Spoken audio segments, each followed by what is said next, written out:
Bom, então vamos retornar aqui um pouquinho à nossa mensagem, né?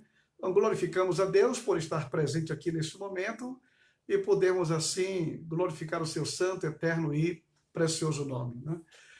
Mas como estávamos dizendo que o profeta Jeremias, ele provém de uma família sacerdotal, ele era filho de Uquias, então era uma pessoa culta. O fato de ter feito, por exemplo, escrever o livro de Lamentações, que são 22 versículos no capítulo 1º, 22 no segundo, 66 no terceiro, 22 no quarto, 22 no quinto, era um jogral. E ali está o quê? Dentro daquela poesia está a mensagem de Deus, a palavra de Deus. Um homem que mostra o seu sofrimento de maneira tão extraordinária, porque o profeta, ele sofre, é uma pessoa que sofre duas vezes. Por quê? Porque ele sofre porque ele vê o que vai acontecer antecipadamente. E ele sofre quando vê a coisa acontecer. Então, ali está praticamente demonstrando o seu sofrimento de uma maneira muito drástica. Mas a chamada de Jeremias se deu ainda na sua infância. Quando você observa aqui no capítulo 1º, versículo 4, onde declara que assim veio a palavra do Senhor, dizendo: antes que eu te formasse no ventre, te conheci, e antes que saísses da madre, te santifiquei as nações e te dei por profeta. Irmão querido, você sabe que existem pessoas no mundo que já vêm predestinadas por Deus, não predestinada para a salvação, para a perdição, mas que já vem predestinada para uma missão.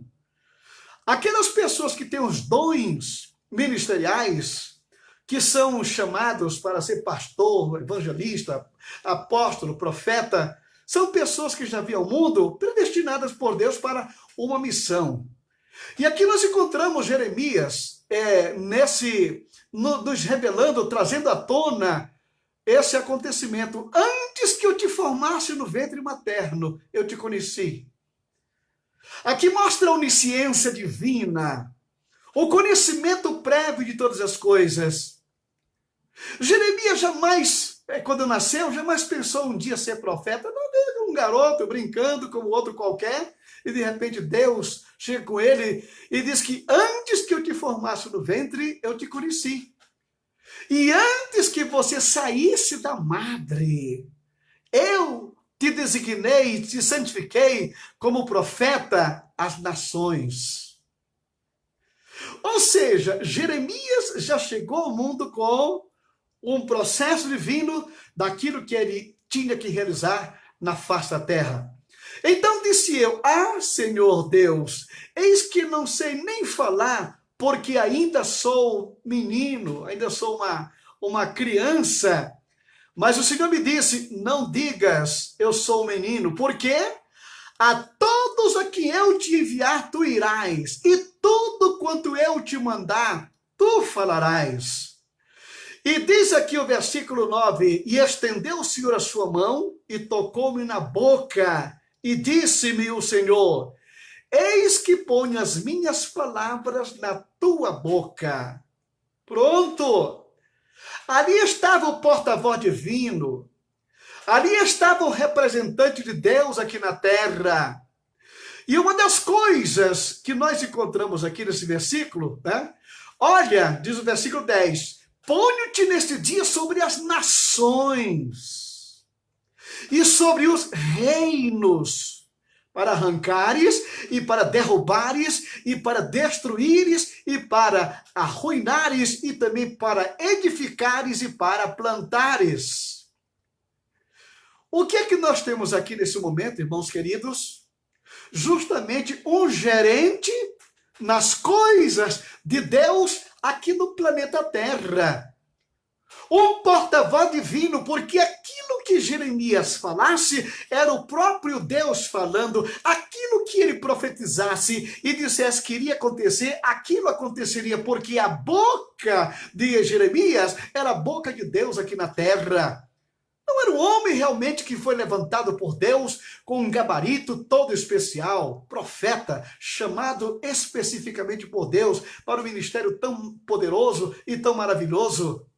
E diz ele ainda que ainda veio a minha palavra do Senhor dizendo: o que é que vês, Jeremias? Eu disse: eu vejo uma vara de amendoeira. Uma vara de amendoeira. O que é isso? É um teste que Deus está fazendo aqui para o profeta Jeremias. Porque diz ele aqui: vistes bem, porque eu velo pela minha palavra para cumpri-la. Ou seja, eu não te chamei que você vai ser um profeta? Eu não te disse que você vai ser um profeta? O que você está vendo é justamente o que eu estou te mostrando. Então, você já está funcionando. Você já é aquele personagem que eu quero aqui na face da terra. E mais uma vez, vi a minha palavra do Senhor, segunda vez, dizendo: o que vês? E eu disse: eu vejo uma panela fervendo, cuja face está para o lado do norte. E disse-me o Senhor: do norte se descobrirá o mal sobre todos os habitantes da terra. Então, nós observamos que Deus disse que Jeremias seria um profeta, disse, fez o primeiro teste, passou, então aqui está um profeta de Deus, um homem chamado, separado por Deus para uma obra especial, para uma obra específica na face da terra. Agora, irmão querido, eu não sei, eu tive o privilégio, logo que eu me converti, na semana que eu me converti, o Senhor falou comigo justamente essas palavras: eu te escolhi desde o ventre materno. Então, o que acontece? É que aquela pessoa que tem a certeza, que tem a garantia da chamada divina, que ele se torna um porta-voz de Deus aqui neste mundo, ele precisa, em primeiro lugar, reconhecer que ele é um homem tirado de entre os homens para trabalhar em benefício dos homens. O profeta, ou pastor, ou quem quer que seja, não foi levantado por Deus aqui para pisar em ninguém. Ele está aqui para comunicar as verdades de Deus para a humanidade, para os homens. E nós encontramos aqui um episódio interessante, no capítulo 18, vamos dar um pulinho lá no capítulo 18 do livro do profeta Jeremias. Aqui declara: a palavra do Senhor que veio a Jeremias dizendo: levanta-te e desce à casa do oleiro e te farei ouvir as minhas palavras. Irmão, você viu todos os predicados de Jeremias. Você observou tudo que Deus falou a seu respeito. Era para este homem, na realidade, ele se gabar por ter sido uma pessoa escolhida diretamente por Deus, né? E nesse momento, quando Deus disse para Jeremias: desce à casa do oleiro e lá te farei ouvir as minhas palavras. Eu não sei o que se passou nesse momento pela cabeça do profeta Jeremias. Não dá para entender o que tem acontecido aqui com este servo do Senhor. Mas naturalmente você sabe que o ser humano, ele é o ser humano em qualquer lugar que ele esteja, em qualquer parte do mundo, em qualquer parte da terra. E o Senhor disse para ele aqui: olha, desce, desce. É a coisa mais difícil para o ser humano, é justamente descer de onde ele está. Galgou uma posição de destaque, uma posição extraordinária, está entendendo? E agora Deus manda ele descer. O que é isso, Senhor? Eu sou profeta, eu sou pastor, presidente, eu sou um representante do Senhor aqui na terra, e o Senhor me manda agora descer? E descer para onde? A casa do oleiro? O que é que aquele homem tem para me ensinar? Um homem que a profissão dele é mexer com barro e fazer aqueles vasos ali de cerâmica. O que é que vou aprender com um homem desse. Passa o dia em silêncio ali, girando ao fuso, aquela mão toda melada de barro, mete a mão na água, faz o barro amolecer um pouco, quando está secando ele molha de novo e vai girando, fica ali o dia todo naquele negócio. O que é que o senhor tem para me ensinar? O que é que esse homem tem para me ensinar? E o senhor manda eu descer? Irmão querido, é coisa dura para o ser humano que é prepotente, que é arrogante, que se acha que na posição que ele está agora, descer e aprender alguma coisa com o oleiro. Bom, mas o Senhor está mandando, eu vou até lá, vou. E Jeremias desceu à casa do oleiro. E naturalmente, casa do oleiro não tem nem porta, porque é uma sujeira, é lama, é barro, é argila, para tudo quanto é lado. O homem não pode nem saudar uma pessoa porque a mão está suja de lama, de barro, né, de argila.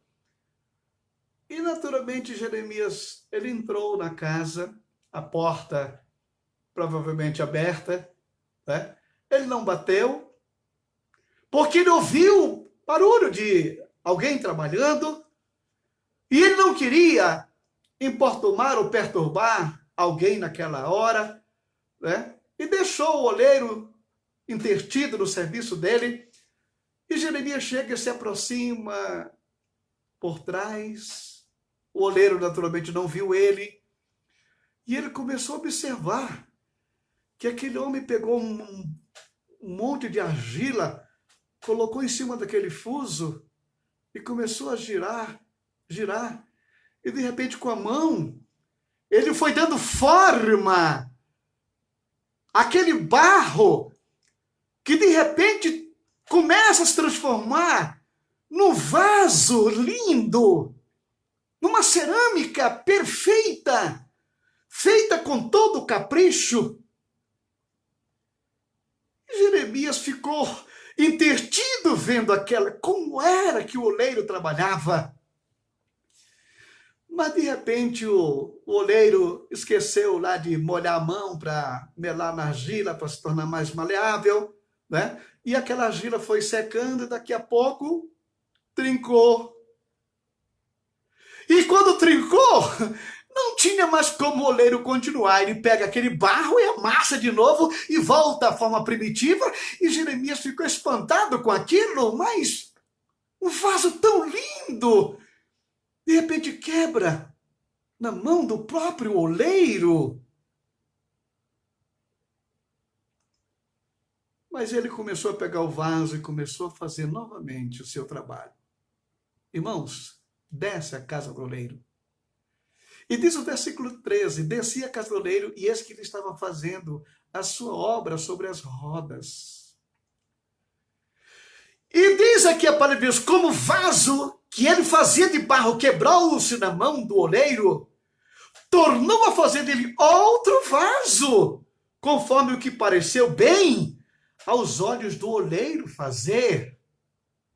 Era muito fácil para aquele oleiro fazer um vaso bonito, se trincar, ele volta à forma primitiva e faz tudo de novo. E começou a fazer, naturalmente, um vaso mais lindo do que o primeiro. Até agora ele não ouviu nenhuma palavra. O oleiro não abriu a boca. Não sei nem se o oleiro viu ele naquele momento. Não. Mas ele, nesse momento, ouviu, foi outra voz. A voz do Senhor. Que diz aqui no versículo 5, então veio a mim a palavra do Senhor dizendo, não poderei eu fazer de vós como fez este oleiro, ó casa de Israel, diz o Senhor. Eis que como barro na mão do oleiro, assim sois vós na minha mão, ó casa de Israel. Irmão querido, Naturalmente, você pode observar aqui como é que Deus dá lições das coisas naturais para exemplificar uma coisa espiritual. É aquela lei da dupla referência que eu sempre falo para vocês, que ao mesmo tempo que existe um fato histórico, né, lá do dia a dia, ali tem uma lição espiritual. E aqui está a lição espiritual. O divino oleiro, é ele que trabalha na nossa vida. É ele que dá formatação ao vaso que ele quer que você seja. Ele já tinha dito para Jeremias, olha, você é um barro que eu escolhi desde o ventre materno, para que você fosse um profeta. Então Deus vem moldando a vida de Jeremias. Ele vem moldando a minha vida e a sua. Porque ele quer fazer de mim, de você, um vaso de honra, um vaso precioso em suas mãos.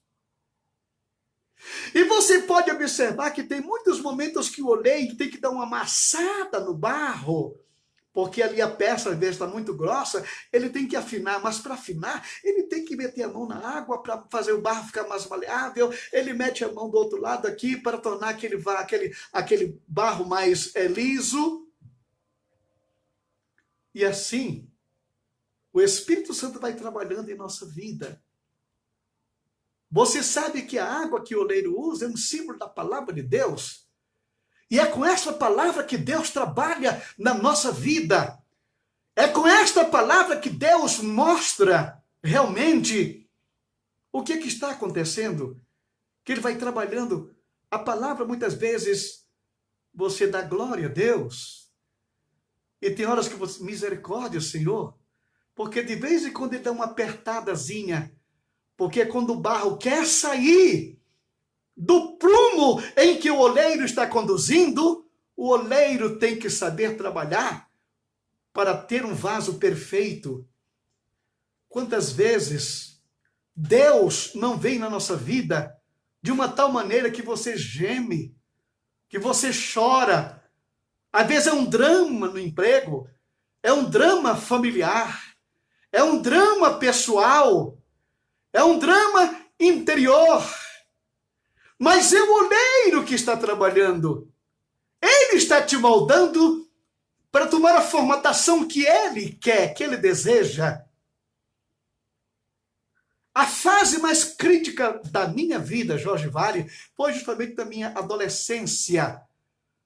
Aquela foi a fase que o oleiro apertou, que a coisa aconteceu para que pudesse sair um vaso para a glória do seu santo, eterno e precioso nome. Eu não sei o que é que você está passando na vida nesta hora. Eu não sei qual é a calúnia, qual é a pressão. Eu só sei dizer aquilo que o apóstolo São Paulo escreve na carta aos Romanos, no capítulo 8, é que todas as coisas cooperam para o bem daqueles que amam a Deus, daqueles que são chamados segundo o seu propósito. Todas as coisas. O que está acontecendo na sua vida? E por que você tem suportado tudo isto? É justamente porque o oleiro está trabalhando. E quando ele trabalha, é claro que o barro lá do oleiro não geme, mas você geme. Está doendo, Senhor. Olha, isso aqui está demais. Aí você passa a depender cada vez mais e mais do divino oleiro. Você passa a depender de Deus em tudo. Existem problemas que acontecem na nossa vida que estão além das nossas possibilidades de solução, de solucionarmos o problema. Mas é nesta hora que o divino oleiro vem e começa a dar a formatação neste vaso, porque ele quer que daqui a alguns dias, você está vendo aqui atrás de mim, tem alguns vasos. Um vaso ali atrás um pouquinho chato, um vaso aqui à minha esquerda meio comprido. Eu jamais colocaria aqui qualquer coisa, mas ali está um vaso que cabe a flor dentro dele. O Senhor quer te adornar com os dons espirituais, mas Ele quer que este vaso esteja à altura de receber a glória, a graça, a unção, o dom de Deus. Porque quando você sair deste fuso, desta roda, você vai sair um vaso para ser colocado no centro da sala onde Deus está trabalhando na sua vida para adornar a igreja, adornar a obra. Ele está trabalhando. Ele está trabalhando através da sua situação econômica e financeira. Ele está trabalhando através dos problemas e dramas familiares. Ele está trabalhando através de um patrão que está apertando a sua vida. O oleiro está trabalhando porque ele quer transformar você em um vaso para a honra e para a glória do seu santo, eterno e precioso nome. Então, o que é que nós encontramos aqui quando o profeta Jeremias toma esta lição extraordinária que ele recebeu na casa de um homem rude, que ele achava que ele tinha que descer numa casa de oleiro para aprender o quê? E o que ele aprendeu? Naquele momento, eu não sei qual era a visão que Jeremias tinha da nação, ou do seu povo, ou o que ele tinha que fazer pela frente. Eu só sei que, dado o momento, Deus se vira para ele e diz no versículo 7, no momento em que eu falar contra uma nação e contra um reino para arrancar e para derrubar e para destruir, se tal nação, porém, contra a qual falar se converter da sua maldade, também eu me arrependo do mal que pensava fazer a ele. E no momento em que eu falar a uma nação de um reino para edificar e para plantar, e se fizer mal diante dos meus olhos, não dando ouvidos à minha voz, então me arrependerei do bem que tinha falado que lhe faria. E quem é que vai ser o porta-voz para arrancar ou para edificar? Para destruir e para reedificar novamente? Quem é que ele usa? Esse profeta. As palavras de Deus estavam em sua boca para construir e edificar e para destruir também e para desfazer. Irmão querido, Deus quer te dar esta autoridade. Ele quer te dar a autoridade divina para você levantar a nação que você vive. Você tem poder no seu joelho e nas suas palavras. Não para lutar contra autoridades, mas contra as forças malignas e diabólicas que estão por trás das autoridades. Como disse o apóstolo São Paulo, que a nossa luta não é contra carne e sangue, mas é contra principados e potestades, contra as hostes espirituais do mal nas regiões celestiais. A nossa luta não é contra homens, não é contra carne, não é contra sangue, mas esses principados, e contra esses principados, você sabe o que é que Jesus Cristo disse? Se eu expulso os demônios pelo Espírito de Deus, consequentemente, é chegado até vós o reino de Deus.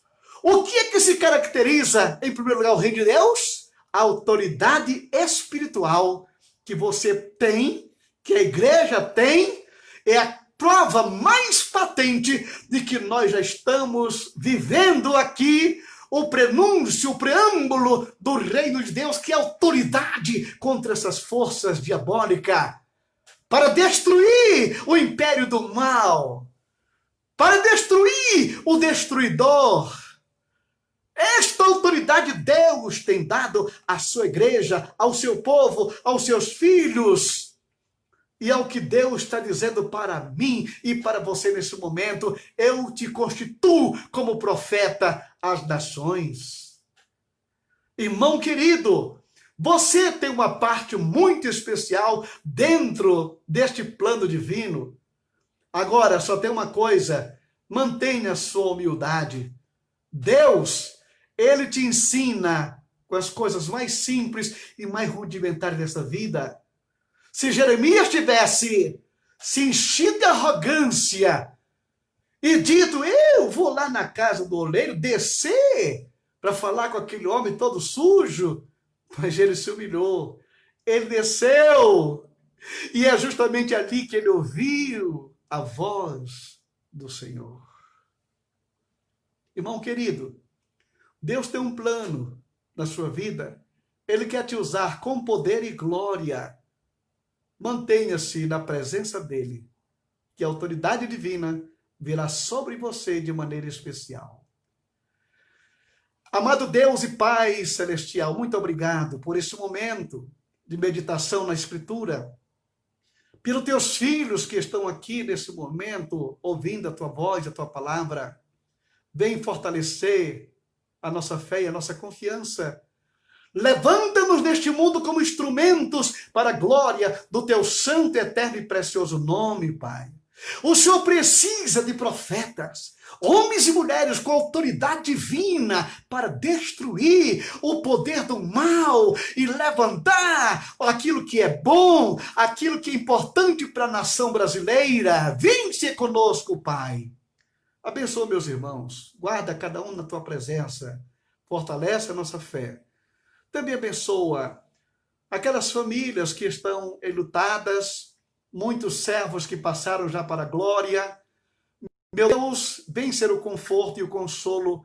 Envia o teu Espírito Santo Consolador, que nesse momento possa estar trabalhando na vida dos meus irmãos, Pai. Abençoa este pai, esta mãe, este filho, esta família, que hoje, mais do que nunca, procure viver em uma harmonia perfeita, onde você possa realmente sentir a presença e a paz do Senhor. Eu te peço ainda, meu Pai Celestial, pelos nossos pastores aqui em Campinas. Olha para o pastor Paulo Freire Costa, olha para o pastor Aguiar, olha para o pastor João Batista, olha para o Roberto, olha para os pastores Davi, pastor Jonas, os pastores de um modo geral, que nos foge a memória nesse momento seus nomes, mas o Senhor conhece o nome de cada um. Senhor, da tua igreja aqui em Campinas, do Brasil e no mundo, estes homens que estão prestando um serviço extraordinário para a vida espiritual e bem-estar do teu povo, Senhor. Também te peço pelas autoridades no nosso país, o presidente da República, autoridades constituídas sobre esta nação, ajuda cada um a encontrar o caminho, a saída, o escape, para que nós possamos ter dias pacíficos no nosso Brasil. Ajuda, Senhor, fortalece e conduz cada um num só ideal de lutar para o engrandecimento desta nação.